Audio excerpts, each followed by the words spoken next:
Fala pessoal, sou eu aqui de novo, Wagner Socila, do Papo da Socila. Agora nós estamos de título novo, antigamente era Papo de Salão, agora é Papo da Socila. E como sempre, muito bem acompanhado, só que hoje do lado dele. Sou Joe... Não, é Daniel Maia. Quase que um italiano. Você viu? Mas talvez italiano também, que você tem uma tendência italiana, não tem? Tem o parentesco europeu aí. Putz, grila, hein, Você cara. viu? Só Tô os caras chique, não sei, importados aqui, né? Tá doido, sou chique. É, mas aqui, Maia, em frente da gente aqui tem um cara bonitão hoje, um gatão, Isso mesmo. mais conhecido pela sua cunha de Tio Flávio. Tio Flávio, seja bem-vindo ao Papo da Socila e conte pra nós, quem és tu? Ô, gente, obrigado pelo convite, participar aqui com vocês. Meu nome não é Tio Flávio, na verdade, né? Quando você perguntou, eu falei, só me conhecem assim. Há 25 anos, especificamente, porque esse ano completa, eu comecei a dar aula em graduação. Foi a primeira vez que eu entrei numa graduação, turma de publicidade. Me deram o 7º período de publicidade. E aí, ao invés de dar primeiro período, que os meninos estão começando, né? E eu também, a gente tem um controle. Mas aí, quando eu entrei lá, falei, olha, gente, vou dar aula de marketing para vocês. E aí, uma das meninas sentada na frente falou assim, como é que você chama? Eu falei, Flávio Toffani, italiano também. E aí foi justamente quando ela falou, num sentido assim, mais de afronta. Ah, mas esse nome não é bom, não. Eu falei, gente, que estranho, como é que o nome não é bom, né? Porque Já tomou é o uma meu. afronta já no primeiro dia. O nome bom é meu, foi, né, batizado assim. Mas para não procurar briga, eu falei, então cria um nome para mim. E aí os alunos criaram Tio Flávio, como afronta mesmo. E aí o Tio Flávio começou a ser chamado como uma coisa mais assim, não amistosa, só que no relacionamento com os alunos, isso é extremamente importante a gente entender, porque eu era professor de marketing, e eu fui aprender isso na prática, justamente com a minha marca, né? No relacionamento a gente vai criando ali, ou proximidade, ou senão a gente vai se distanciando. E o Tio Flávio, naquele momento, foi criando proximidade com as pessoas, com os alunos. Passaram a me chamar Tio Flávio, falar com os pais, olha, Tio Flávio é meu professor de marketing, os alunos, você vai estudar com o Tio Flávio. E aí virou uma coisa que tempos mais tarde, depois, eu criei na PUC um curso de pós-graduação em branding. E eu não sabia o que era branding até então, né?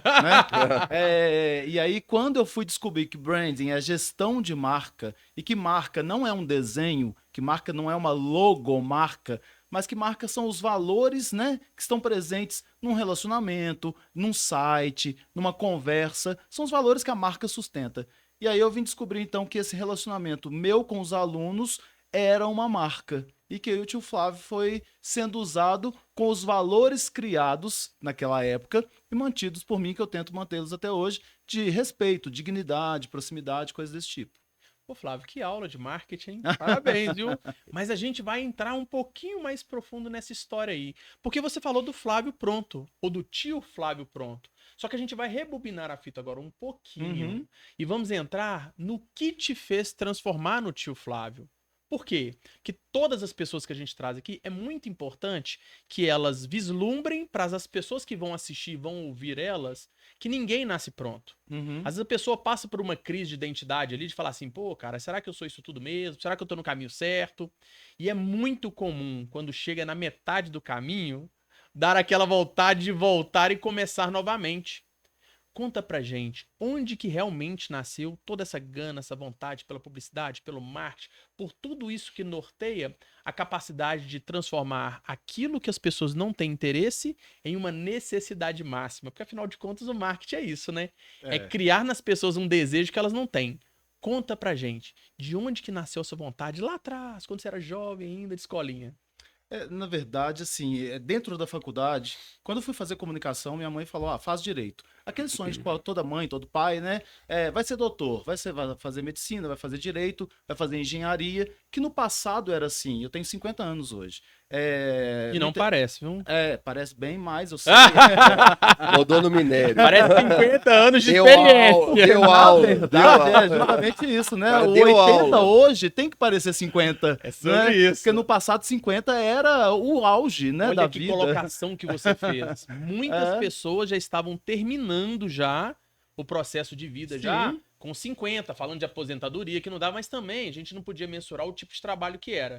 O trabalho na lavoura, geralmente, sem nenhum tipo de salubridade, era desse jeito. E era um contexto diferente, né? Eu brinco que todas as vezes que a gente vê aqueles casamentos, né? O padre fala, e vocês viverão juntos, né? Para sempre. Até que a morte os Até que separe. Sempre era curto, né? Sempre é longe, mano. Agora o sempre é O sempre 100, é o pessoal curto, tá assim, o sempre chega tá- nos 45 e fala assim, vamos conversar para ver se é isso? É. Mas, quando minha mãe, né, me insistiu para que eu fosse um doutor, Mas e eu isso não foi quis. onde? Qual cidade? Minha mãe é de Santa Luzia, pertinho de Belo Horizonte, tá né? explicado. Antigamente era 1h30, hoje 30 minutos. É um bairro. É um bairro. É um de BH. bairro, É. Eu fui fazer comunicação, minha mãe perguntou, o que esse curso vai te dar? Falei, não sei, não fiz, né? Vou descobrir no processo. Mas eu sempre gostei de comunicação, mas eu não me vi uma pessoa comunicativa. Na verdade, sou uma pessoa extremamente tímida. Mas a comunicação não é para as pessoas que falam demais, né? A comunicação é bem mais ampla. É para você buscar as informações, apurar as informações e fazer como elas chegam da melhor forma possível às pessoas. Olha que palavra maravilhosa que você colocou. E muita gente não se vê no seu lugar justamente por isso. Você assumiu a sua timidez e percebe-se na hora que você chegou aqui. Uhum. Porque você já está habituado com esse meio aqui. Isso aqui Uhum. para você não é novidade. É mais um bate-papo. É mais uma exposição na forma de comunicar. Mas mesmo assim, aquela pessoa que entrou aqui, eu percebi que era uma pessoa tímida. Uhum. Você chegou bem devagarzinho, bem pacato, com um tom bem ameno, controlador. Eu achei isso o máximo. Uhum. Só que na hora que você começa a falar, já muda tudo. Você já mostra pra que você veio aqui, já põe os dois pés na porta. Vamos aproveitar esse gancho aí agora, porque ele é muito importante. O que você diria hoje para aquela pessoa que é extremamente tímido, é apaixonado pelo ato de se comunicar, de transferir informação, de passar para frente conteúdo, conhecimento e tudo que é positivo? O que você falaria para essa pessoa agora olhando para aquela câmera ali? Qual que é aquela dica que você fala assim, cara, vai, que você vai se encontrar? Na verdade, eu vou olhar para a câmera da verdade ali, né?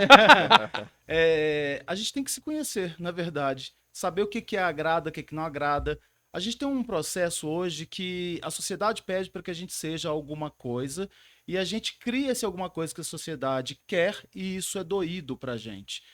Muitas das vezes tem um cara chamado Magritte, um pintor, que ele pintou um quadro que é alguém olhando para um espelho e aí quando se tira a foto, vê-se as costas da pessoa e no espelho vê-se também as costas da pessoa, as costas. Ela não consegue enxergar seu próprio rosto. Por quê? Nós somos criados para mostrar para as pessoas aquilo que as pessoas querem que a gente seja. Acho que o melhor para a gente dar certo na vida é ser autêntico. E essa autenticidade, ela vai fazer com que a gente se encontre nichos, encontre espaços, né? Para que a gente possa comunicar com todos os tipos de pessoa. E só entendendo que hoje eu estou em rádio, hoje eu estou em televisão, desculpa, televisão também, porque a Rede 98 onde eu estou é rádio e televisão. Hoje eu estou no jornal Hoje em Dia.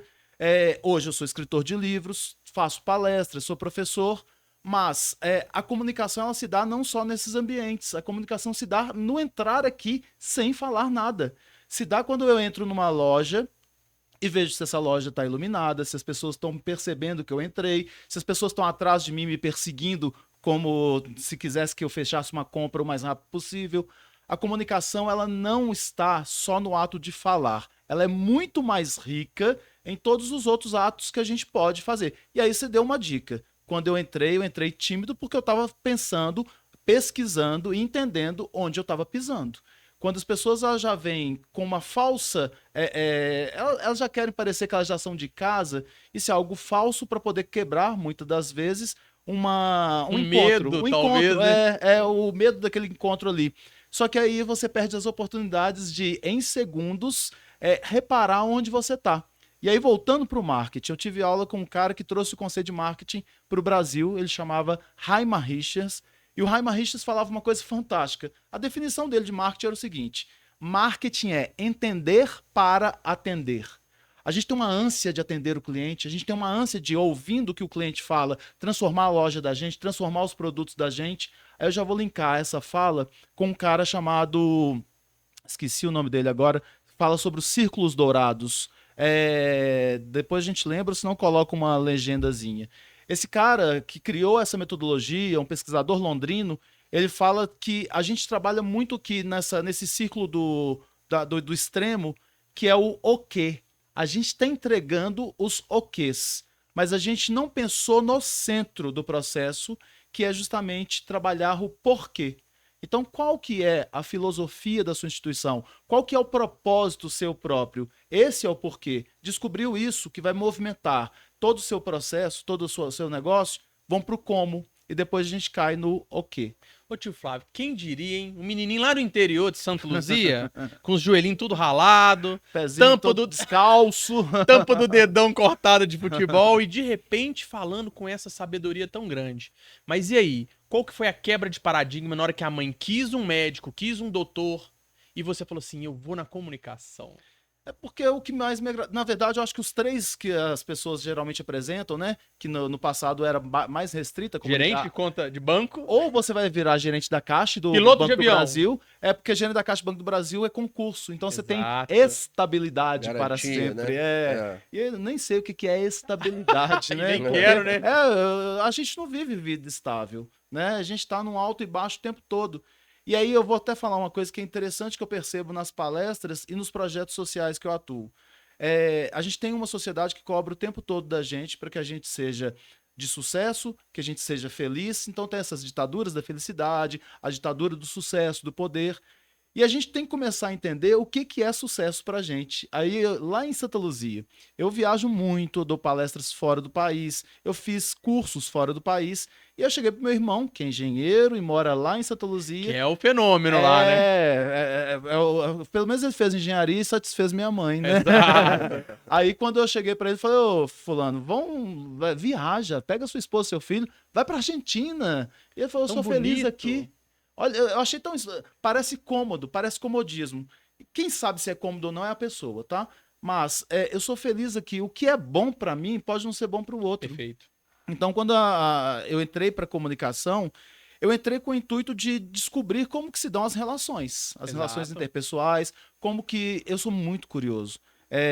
Todos os projetos sociais que a gente tem no Tio Flávio Cultural, que é um projeto que não é uma ONG, é um movimento voluntário que a gente tem. O tio Flávio Cultural foi a sua marca que se ampliou. Aí tem um outro porém. Eu já era o Tio Flávio, que dava aula em 7 pós-graduações Que em era um Belo professor Horizonte. nesse momento. Isso, mas dando aula em 7 faculdades Sim. simultaneamente. Então estava ali na FUMEC, na FAF, na época, UNA, várias outras. E aí, quando eu criei o Tio Flávio Cultural, era para ter palestras gratuitas, porque não tinha podcast, não tinha videocast. Os cursos, as pessoas pagavam para fazer em São Paulo caríssimos. E aí a gente tinha só palestras dentro da faculdade. A gente abriu, então, um espaço para trazer pessoas, de preferência mineiras, que tivessem experiências inovadoras para poder contar. Pensando também o seguinte, a gente queria juntar os nichos. Aqui tem muita gente em Minas que é fera na área de moda, é fera na área de negócios, é fera na área de cinema, Celeiro, né? só que não conversa. Cada um trabalhando fera no seu gueto, né? E aí a gente queria promover isso. Então, há 13 anos, 14 esse ano, nós criamos o Tio Flávio Cultural, e para eu poder conseguir espaços gratuitos, já que eu não sou CNPJ, foi justamente essa a estratégia. Tio Flávio, que é professor conhecido em 7 faculdades, Isso. ninguém vai cobrar dele, um professor da casa, um espaço de um auditório. E o cultural de mudança de cultura, de E mudança tá aí de no perspectiva. peito aí, ó. Agora, Eu essa do peito- adorei o simbolismo do essa marketing aqui aí, tá bom? fantástico. Eu Mas esse adorei. cara que fez isso aqui, cara, ele chama Gustavo Greco. Ele é um designer mineiro Aham. que ele é jurado em Cannes, do Uau. maior concurso de criatividade. Um brasileiro senta lá, Mineiro. mineiro. E ele que fez isso aqui voluntariamente pra gente, que tem um sentido muito legal. O Tio Flávio tá dentro de um quadrado e aqui Sim. tem 2 letras em uma só. Que é o T e o L. Isso, que é o sentido do voluntariado. Você entrega e Só você que ele ainda recebe. colocou outros sentimentos, né? Colocou. Que pode ser o tio Flávio, pode ser o tá, É. pode ser o cultural. Aí as leituras A vêm, imagem da porque pessoa. marca gráfica é isso, né? Exato. A pessoa pode ver Cada um tem um V, olhar. pode ver É. um coador, qualquer coisa, né, da marca. Mas o legal é que o tio tá aqui dentro, mais ressaltado, a letra significa no voluntariado dar e o receber, o cultural de mudança de cultura, porque a mudança de cultura, a transformação das pessoas é que sustenta aquilo que a gente faz no voluntariado, mas o mais gostoso foi o que eu não gostei. O quadrado. O quadrado não limita, gente. Limita O quadrado não é demais. assim, cara, eu quero abrir os braços, eu quero voar. O voluntariado transforma muitas pessoas. Então não nos tire da gaiola. E aí ele falou, olha, pensa que o voluntariado ele faz o máximo, bem feito, mas o máximo que ele pode fazer, ele faz. Só que chega a um limite. O limite é onde encontra o outro. Preciso do outro para que ele possa querer. Eu trabalho com pessoas em situação de rua, eu trabalho com pessoas em penitenciárias, a gente trabalha com crianças e adolescentes em casas de acolhimento, idosos em LPIs. Então, todo o trabalho que a gente faz do voluntariado depende da gente, lógico, mas tudo que a gente faz tem uma parcela do outro, né? E qual que é esse desafio do dia a dia? De escrever um livro, um exemplo. Parar tudo que você tá fazendo, aquela vida corrida, aquela maluquice.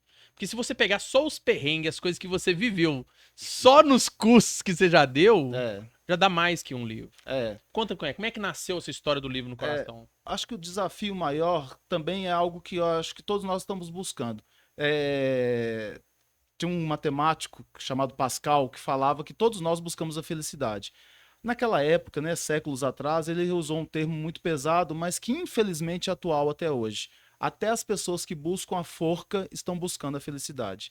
É Boa. atual até hoje justamente porque muitas das vezes as pessoas que buscam autoextermínio, elas acreditam que através do autoextermínio elas vão conseguir uma felicidade, uma diminuição da dor, Não, e uma cessar a E dor. pior do que isso, muitas pessoas não sabem que, a gente, não é bom falar isso, mas a pesquisa sobre isso, quando você encontra realmente essa forca, ele é um momento de passagem mais tranquilo e que gera mais êxtase na pessoa no final.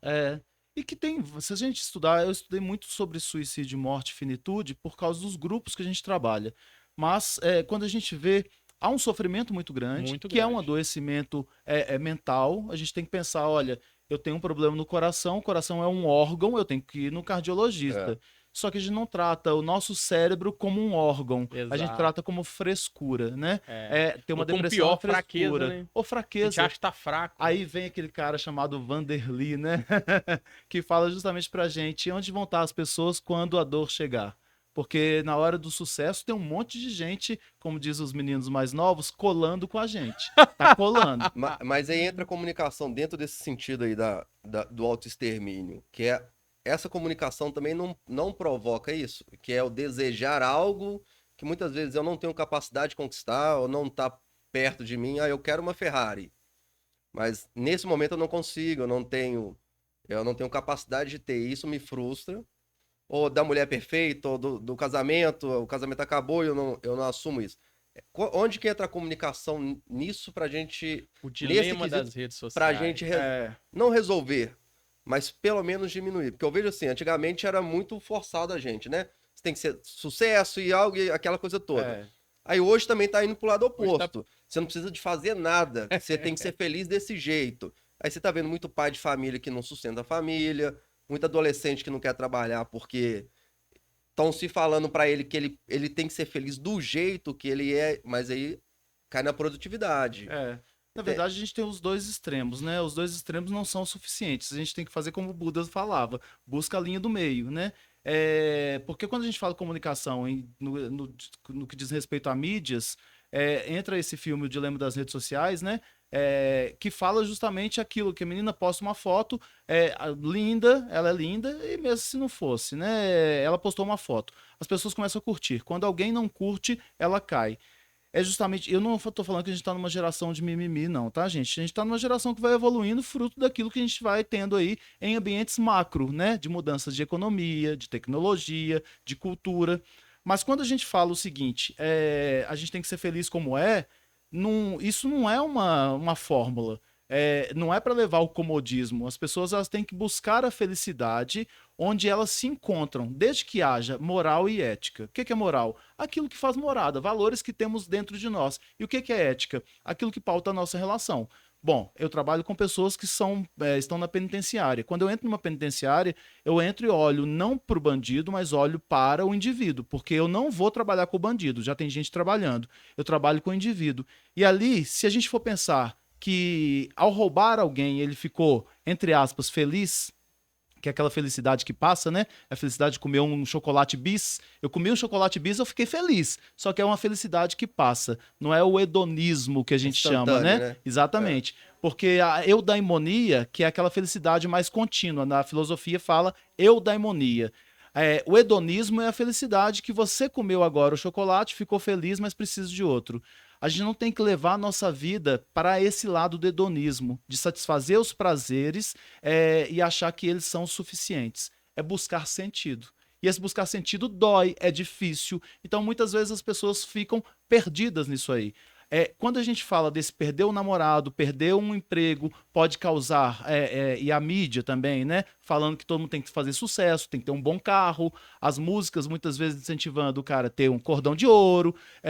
Isso tudo aí são gatilhos que vão se somando e esses gatilhos somados fazem com que o cara seja ou não feliz. O que eu acho que é extremamente importante é fortaleça o indivíduo. E a gente tem que começar na infância. O que a gente tem que olhar hoje é pais que estão nos ouvindo, mães que estão nos ouvindo. Não adianta carregar os filhos no colo para a vida toda, porque um dia ele vai andar. E ao andar, se ele pisar no chão, a primeira pedrinha que ele achar vai doer. Então a gente tem que preparar os filhos para o mundo que está aí. Esse é o diferencial. E não ficar se adaptando, mas preparar. A gente está fugindo muito dessas questões, sabe? Como lidar com as crianças, como lidar com os cenários que a gente tem hoje. A gente está buscando facilidades. E a vida não é fácil. Ô tio Flávio, você fez um paralelo aí que eu achei maravilhoso. Talvez não foi a sua intenção, mas você fechou um ciclo muito legal aí da sua explanação. Você falou da nossa evolução, desse novo momento. E é um novo momento para todos nós. Uhum. Eu lembro que no passado, aí, quando eu era jovem, não tinha celular. Não tinha tirar foto através de um celular. Você não tinha Ansiedade, 30, 40 utilidades ou itens no seu bolso. né? Uhum. Eu lembro naquela época que tinha rádio relógio. É. No rádio, eu lembro até de uma passagem muito legal que eles fizeram uma brincadeira com o Dadá Maravilha. Se é do rádio, é bom você saber essa piada. Chegaram pro Dadá, ele foi o melhor jogador em campo. E falaram pro Dadá assim: Dadá, parabéns, você foi o melhor jogador em campo. Você ganhou um motorrádio, o que você vai fazer com ele? Ele falou assim: a moto eu vou vender, mas o rádio eu fico com ele pra mim. Então olha só pra você ver o quanto que nós evoluímos em um curto espaço de tempo. Sim. E quando você pega toda essa doença que as pessoas tratam como doença e você trata como uma simpatia de demonstrar que existe uma infantilidade ainda dessas relações, e quando você mostra toda essa evolução que nós realmente ainda estamos evoluindo e volta fechando o ciclo na obrigação do pai cuidar muito bem da transferência de informação pro seu filho, cara, é de um conhecimento tão grande porque você trata as coisas realmente como frugalidades, que são. Uhum. Tem certas coisas que não tem valor nenhum, a gente não pode parar para poder ficar preso nisso. O simples fato de você falar que assim, eu visito um presídio, mas eu não vou conversar com um bandido, eu vou conversar com a pessoa. Eu tô ali para fazer o resgate da pessoa. Que ele cometeu o crime dele, ele vai pagar, ele vai cumprir. Isso é, eu tô ali para perdoar o cara. Eu tô ali para poder fornecer para ele a capacidade de perdoar. Isso é muito bonito e às vezes as pessoas perdem isso. E a gente não tá falando de uma coisa de vaidade, de posição. Não é isso, cara. Você chegou aqui, tá dando a sua mensagem. Você tá buscando o seu sentimento de estar bem. E é uma busca incansável. Uhum. Porque não existe o estado feliz. Não. Você está sempre em busca da felicidade. E toda vez que você atinge um nível, prepara. O nível vai ficar mais difícil, como se fosse um videogame. E conta pra mim, dentro disso tudo, a gente pode encontrar nesse livro ou não? O livro que eu trouxe aqui, né, para deixar para vocês, Todo Mundo é Filho de Alguém, é um livro que eu escrevi, foi lançado em agosto do ano passado, 2023. Agora em maio sai um novo livro. Esse aqui fala muito sobre as experiências que eu tenho dentro dos projetos sociais, histórias reais que eu ouvi, muitas vezes sofridas, mas aquilo que eu falei, eu acredito que a dor, ninguém quer sofrer, né, gente? Mas nós vamos. Isso é um fato. Então, o Byung-Chul Han, que é um sociólogo, ele fala o seguinte: a gente tem anestesiado a dor para fugir dela. E aí a gente vai anestesiando. Dá pro filho um videogame, dá pra gente uma cachaça, dá pra gente. E aí vai. Quando a dor aflora, a gente não sabe o que fazer com ela, porque a gente não tá acostumado a trabalhar. Eu concordo com o que você falou. Mas Byung-Chul Han. agora nós vamos dar um passo para trás. Vamos. Por quê? Porque a definição do marketing, da comunicação, é justamente isso, atingir as pessoas de alguma forma. E dar gatilhos para ela consumirem as coisas. E aí, como é que faz? Como é que faz com esse dilema aí? Tá. Entre ter que proporcionar para as pessoas um gatilho de fuga, que ele vai comprar uma roupa, vai comprar um tênis, vai comprar uma blusa de marca, ou qualquer coisa, um celular novo. Eu preciso do iPhone 15 para ser feliz. Só que por outro lado, você tá assim, peraí, não é bem assim não, você não precisa disso. Na verdade, quando o Hyman Richards veio aqui em Belo Horizonte para poder fazer uma palestra, o cara que trouxe o conceito de marketing para o Brasil, um economista, PhD, professor, criou a escola da Getúlio Vargas de administração. Ele virou para mim e falou o seguinte: olha, as pessoas, elas na verdade acham que o marketing é para poder entregar uma necessidade ou um desejo que não existe. E a gente vai buscar na origem, porque desejo é criado, necessidade é inerente, nasce com a gente. A gente vai buscar na origem, na necessidade, algo que satisfaça isso de maneira ética. Então, quando nós fazemos algo, tudo pelas vendas, então eu finjo para o meu cliente que ele ficou bem, que a unha dela ficou ótima, mas ficou horrível. Eu finjo que aquela cor, se ela me pede uma ajuda e eu posso dar essa ajuda, que eu seja sincero, né? Porque aí eu estou falando aquilo que eu profissionalmente sei e não para vender, mas para satisfazer a pessoa. Mas mesmo o cliente, a gente está falando agora comercial, Aham. porque a gente sofre isso. O cliente, você vai atender o cliente, fala para ele a verdade que eu digo assim, Aham. qual o processo que ele vai percorrer, o que vai acontecer, e ele te demite porque não é o que ele está querendo escutar. Eu já tive vários casos desses, de consultoria em que a gente falava as verdades e os clientes não queriam entender as verdades. Bom, a verdade para ele é a verdade dele, né? A gente fala no marketing que não existe realidade. Lógico que existe, tá, gente? Mas o que existe, na verdade, é a percepção. Percepções são diferentes. Muito. Tem a ver com cultura, com valores, com as nossas vivências. Então, se o cliente chega, vamos dizer, numa loja e pede a opinião do seu vendedor, o vendedor teve ali um espaço para poder dar a opinião. Ele tem que entender que ele não tem que focar na venda de um produto, ele tem que focar na venda da experiência. Que é o relacionamento. Se ele focar na venda da experiência, ele vai dizer que esse produto pode não combinar com a pessoa, sendo que a pessoa, né, deu essa abertura, porque às vezes a pessoa não dá, quando você fala, você ainda perde o cliente naquele momento, que ainda sai falando de mal de você, que é um efeito péssimo, por quê? Porque, às vezes, é o que Marco Aurélio, o imperador romano, falava. Dizem que Marco Aurélio tinha uma esposa que era adúltera. Aí, desculpa, Marco Aurélio não, César. Aí falaram pro César: César, sua esposa é adúltera. Aí ele mandou investigar, né? E aí descobriu que não era. Aí, qual que é a resposta? Não basta a mulher de César ser honesta. Ela tem que parecer honesta. Então, se você tem um produto excelente, é o ser. Se você não parece, na cabeça de ninguém você é bom. Então a gente tem que saber lidar com essas relações. Por isso que por isso que eu vou falar uma coisa ali para aquela câmera. É preciso, em qualquer área que você esteja, estudar. É preciso estudar o tempo todo. Não se acomode. A vida é muito complexa e simples ao mesmo tempo. Complexa por quê? Busco a felicidade em lugares que estão tão distantes que às vezes nessa vida eu não vou alcançar. Mas a felicidade, como diz Guimarães Rosa, tá nas horinhas de descuido. Ou seja, tá tão simples. Um bate-papo desses aqui pode ser feliz. E aí, quem puder, assista um filme chamado Divertidamente. Que maravilhoso! Que é o 2 da ansiedade, né? Que maravilhoso! Que fala que a gente tem que ter repositórios de emoção para quando a gente tiver uma tristeza profunda, no nosso cérebro vai ter algum lugar para buscar essas emoções. Se a gente vive correndo o tempo todo, querendo satisfazer o nosso ego... Sabe quando que as pessoas batiam no peito e falavam assim: eu não consigo fazer mais nada, minha agenda tá cheia, eu sou empresário, mas não consigo tirar umas férias. Cara, vai morrer.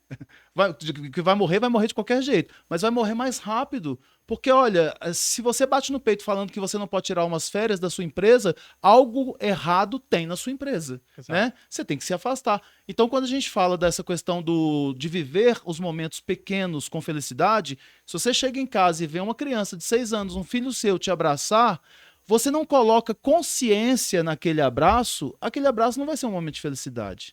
Mas se você abraça com aqueles 40 segundos e transforma aquilo num momento feliz, aquilo vai ser um repositório que na hora de uma tristeza, seu cérebro tem onde buscar. Não, e até a tristeza você tem que entender que ela vai acabar.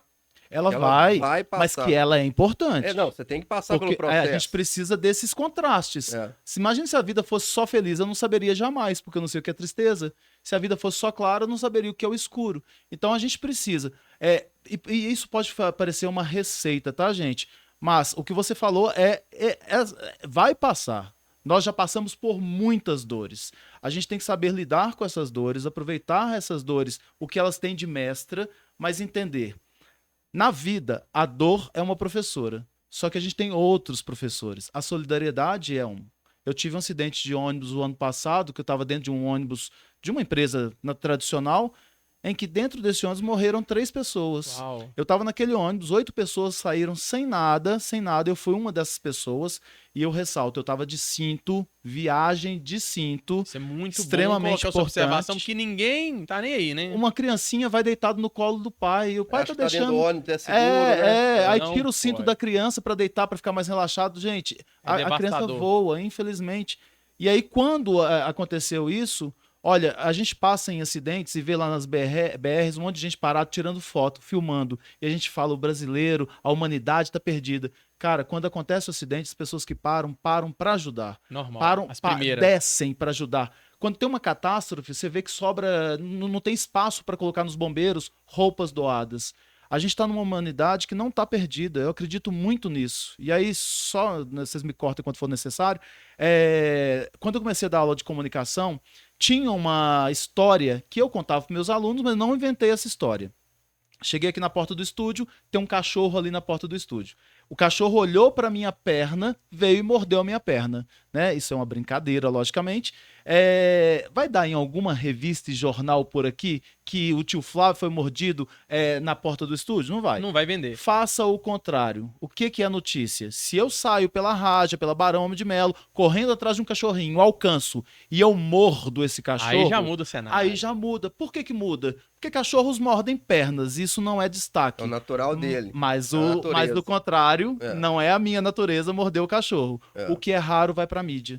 Quando a gente liga hoje uns portais, as televisões, os jornais, vou falar um termo aqui que eu não gosto de usar, mas é didático, tá? Só há desgraça. Só há desgraça. E aí a gente acha, quando a gente assiste, que o mundo tá perdido. E aí eu faço uma proposição para quem tá nos assistindo agora.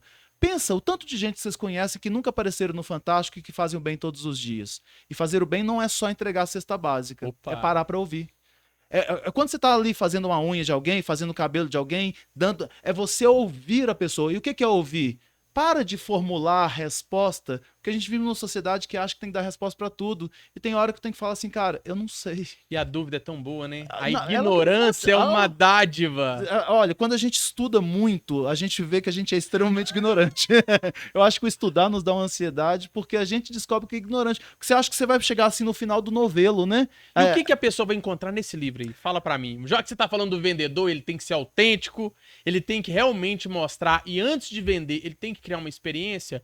O que o professor tio Flávio preparou para entregar nesse livro? Tá.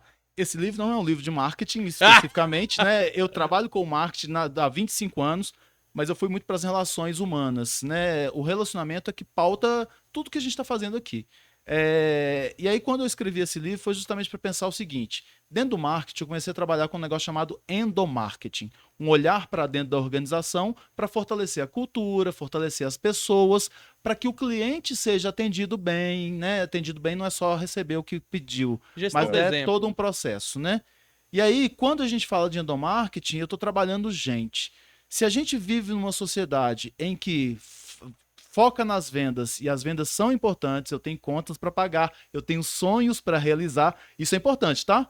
Eu tenho contas para pagar e eu tenho sonhos para realizar. E tem a máquina para girar, né? Exatamente. Precisa girar a economia. Mas eu preciso pensar que eu não tenho só que pagar a conta. Eu tenho que ter sonhos para realizar. Quando a gente pensa que a gente precisa, então, ter o processo de vendas de fato, eu preciso também ter o processo humanizatório. O que é esse processo? A gente lida com gente. E aquele mesmo autor do Círculo Dourado, que não me veio à cabeça o nome dele ainda, ele fala o seguinte, cara, olha, se você vende pra gente, e se você é gente, se você está na liderança e não entende de pessoas, você está no lugar errado. Você vende pra gente, Você trabalha com gente. Você é gente, liderança é entender de relações. Então, o que tem aqui? A gente fala sobre aspectos humanos, né? Onde as nossas sensibilidades, as nossas emoções são levadas em consideração. A gente não tem robôs, quer dizer, temos robôs tecnológicos, mas as pessoas não são robôs dentro das organizações. Vocês querem que nos salões da Socila, ou nas lojas da Socila, ou onde quer que a Socila esteja, as pessoas sejam mecanicamente treinadas para atender? O tio Flávio já tem e não funciona em lugar nenhum do mundo, sabe por quê? Quem vai para um salão de beleza não vai para buscar o serviço, Não eu vai. falo para todo mundo. Não vai. A pessoa vai fazer uma troca de experiência, Ué, hoje eu fui bater ao um dentista. papo, trocar energia. Hoje eu fui ao dentista, eu acho que assim, eu sou coach de dentista, porque eu abro a boca e não posso falar. Todo mundo passa por isso, gente, com dentista. E o dentista fala, e você fica doido pra participar, pra Não, e interagir. ele te pergunta, você com a boca aberta, fazendo travado. canal. Não, e ele bate o papo contigo, ele mesmo responde, ele faz Mas tudo. quanto mais simpático ele é, menos dói. Exatamente. E outra coisa, talvez seja até um processo de distração, né? Porque se ele não fala nada, eu já começo a perceber a minha dor, né? E pior, quando a concentração dele é muito alta, parece que o negócio tá péssimo. Mas quando o cara tá tão descontraído, te tratando super bem, ele arranca o seu dente e você nem vê. Mas isso é um teste da gente perceber. Se você entra num aplicativo, carro de aplicativo, vai rolar o cara de conversar com você ali, a pessoa que está dirigindo conversar com você, e vai puxando vários assuntos. Eu falo que eu sou jornalista, eu falo que sou da área de marketing, e eles vão perguntando, o que é que faz, tal. Porque as pessoas querem falar. O que a gente está precisando hoje, em todas as áreas, é aprender a ouvir. Isso é velho, tá, gente? O aprender a escutar é uma das artes mais importantes hoje. E o que é aprender a escutar? Não é só você me escutando aqui e balançando a cabeça, não. É você entender o meu contexto, o que chama de empatia. O que é empatia? Cara, a gente fez uma campanha contra a fome durante a pandemia. Várias instituições juntaram, trabalhar em conjunto é mais importante do que trabalhar sozinho. Fizemos uma rede, porque se eu batesse na porta de empresa pedindo cesta básica, eu ia conseguir 30. Juntamos 200 instituições, a meta era R$1 milhão em 40 dias, conseguimos 2 milhões em 40 dias. Uau. Um grupo de instituições. E aí a gente começou a ver que muitas pessoas estavam passando fome. E aí um menino lá de Nova Contagem mandou um áudio para o professor de vôlei lá da região, falando que a fome era tão forte que ele sentia dor na barriga e que já estava doendo as costas. Eu não sei o que é fome. E não adianta você falar comigo que passou fome, que eu vou falar, eu te entendo. Eu não entendo. A empatia é você se colocar no lugar do outro, entrando nos valores dela. Porque quando eu falo de valores, se a pessoa tem valores religiosos, e eu não concordo com eles, mas para eu entendê-la, eu tenho que entendê-los. Entendeu? Brilhante, gostei demais. Olha lá, ó. Passou voando que ninguém viu. Eu nem olhei pra lá pra poder não ficar nervoso. Agora a nervoso. gente chegou no desafio do Papo de Salão. Agora vem. E o desafio é super tranquilo, você vai tirar de letra. A gente pede pra você poder citar uma frase, pode ser clichê, e escolher uma música pra gente colocar na nossa playlist. A música não tem como não ser do Vanderly. Eu adoro todas as músicas do Vanderly, mas tem uma que eu sempre canto, não vou saber o nome agora, que fala, sabe o que eu mais quero agora, meu bem? Sair, chegar lá fora e encontrar alguém que não me dissesse nada, nem me perguntasse nada também, mas me desse um colo, um ombro, onde eu desaguasse todos os meus desencantos. Que é tudo aquilo que a gente falou. Às vezes não tem respostas para as dores dos outros. Ouvir é o que é importante. Agora a frase realmente eu não vim preparado. Mas sempre tem uma. Qual que é a frase de impacto? Toda hora Pega uma do livro aí, toda hora eu tô lendo. Olha, eu vou pegar uma do livro mesmo. Ótimo. Porque como eu coloquei nesse livro aqui, foi selecionada para isso. E onde encontra o livro? Tem no meu Instagram, Tio Flávio, as pessoas vão encontrar um link lá para poder comprar. @Tio Flávio. @Tio Flávio. Bom, eu vou pegar aqui do Ailton Krenak, que é um indígena, que é mineiro. Eu não sou nada bairrista. E eu vou pegar aqui aleatoriamente. Nosso tempo é especialista em criar ausências, o sentido de viver em sociedade, do próprio sentido da experiência da vida. Isso gera uma intolerância muito grande com relação a quem ainda é capaz de experimentar o prazer de estar vivo, dançar e cantar. Experimentem o prazer de estar vivo, cantar, dançar, abraçar, ouvir e celebrar. A vida da gente tem os seus momentos difíceis, alegres, mas ela tem que ser celebrada. Como aquele filme lá, Viva, a vida é uma festa, né? Em que quem foi embora deixou um legado. E o legado faz com que ele seja lembrado em cada dia dos mortos no México e é que faz com que ele retorne em alma e em espírito para passar com seus, né, parentes. Então que a gente celebre a vida. Ah, muito bom, tio Flávio. Obrigado. Eu que agradeço, Fica gente. aberto aqui o próximo convite pra gente continuar o papo, que a gente nem entrou direito. Tanta coisa boa e legal e atual que nós falamos de uma forma bem simples. Agradeço demais a sua disposição. E Eu que fica aí, agradeço. abertura pro próximo Papo da Socila. Viremos. Obrigado, doutor. Obrigado.